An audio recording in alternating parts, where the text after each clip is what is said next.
روزانہ احادیث سننے اور دیکھنے کے لیے اسلامی اسٹوڈیو چینل 5 کو سبسکرائب کریں۔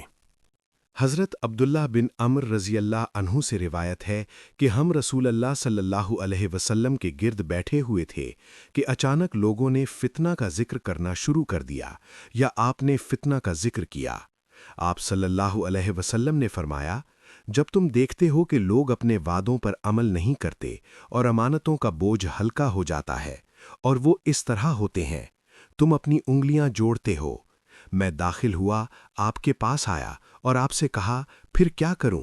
اللہ مجھے آپ پر قربان کر دے۔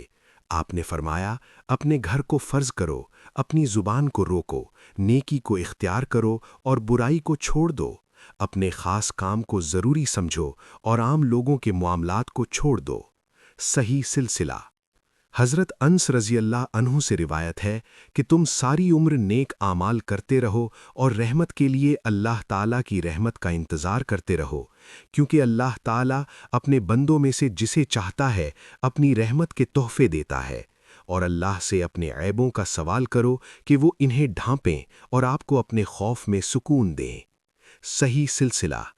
حضرت انس رضی اللہ عنہ کہتے ہیں کہ رسول اللہ صلی اللہ علیہ وسلم نے فرمایا، کیا میں تمہیں تمہارے بہترین لوگوں کے بارے میں نہ بتاؤں؟ صحیح سلسلہ۔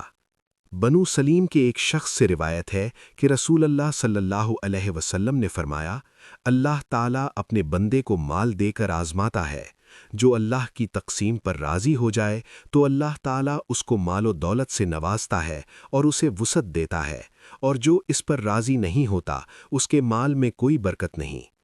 حضرت عبداللہ بن عمر بن عاص رضی اللہ عنہ سے روایت ہے کہ اگر تم میں 4 عادتیں ہو جائیں تو اس میں کوئی حرج نہیں کہ تمہیں دنیا سے کچھ نہ ملے۔ صحیح ترتیب۔